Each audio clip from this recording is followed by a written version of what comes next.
हरे Krishna actually कांदिबार region हूँ एथर बहुत दिन माने 8 दिन रही जाइली घरे सकाल वर्षा को देखिक भी आसवा इच्छा होना मुझे बाहर बुलाबुली करी मो नजर पड़गला पिजुली गछ देखला बेलू बहुत सारा पिजुली पाची खाए न खाए मत पारिबा को भल लगे से पारिक नहीं आसी देन बाहरी पड़ी मो कर्म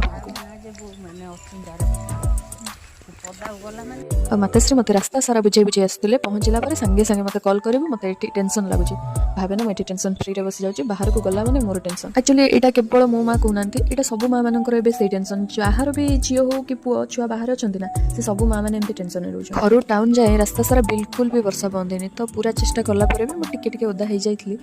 तापर आसी घर अवस्था देखी मो मुंड खराब जेहेतु मुझे नथी तो मुसा मैंने आसी लेट नाइट पार्टी एंजॉय करते जा हो घरे जाए मुझे एंजॉय करें बट सी फुल एंजॉय कर रूम अवस्था देखी मो मुंड खराब बट से सबू को भूलिक फ्रेश हो बाहर पड़ी खाଇବା आने तो मुझे बिरियानी नहीं आसली एमती भी किसी स्ट्रेस जो लाइफ बहुत इनडिसिप्लिन चली जो कि देह प्राय टाइम खराब रोचे वीडियो डिस्कंटिन्यू हो ट्राए करुचे पुणी थे डिसिप्लिन लाइफस्टाइल मेंटेन करियो जेहेतु मोर डस्ट एलर्जी अच्छी तो मतलब टिके भी डस्ट पसंद न तो मुझे छाड़ी छुड़ी सब किसी परिष्कार करदेली ये समाज दृष्टि एमती कहीं जानी जब गोटे पुआ ता माँ गोटे स्टेप नौ ना लोक बाह बाह करेंगे जा हो ए समय भी गोटे पुआ ता माँ चिंता करुच्ची किसी स्टेप नौ पूरा सेम जिन जब गोटे झील करे गोटे स्टेप आगू नहीं देन लोक कहे से कलिहुरी से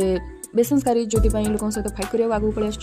बस गोटे कथा पचारि जब मो माँ पढ़ेला बेले चिंता कलानी कि से गोटे पुआ ताको बेसी पढ़ाइबा दरकार मोटे जेहेतु झील तो मत कम पढ़ाइबा दरकार ताहले जब ता प्रति किसी अन्याय होची मु कहीं भाभी जे मो गोटे झील मोर किसी कहबार अधिकार नहीं ताने कम झील होबाटा पाप मो माँ सहित किसी भी कर चुपचाप सब देखुथी।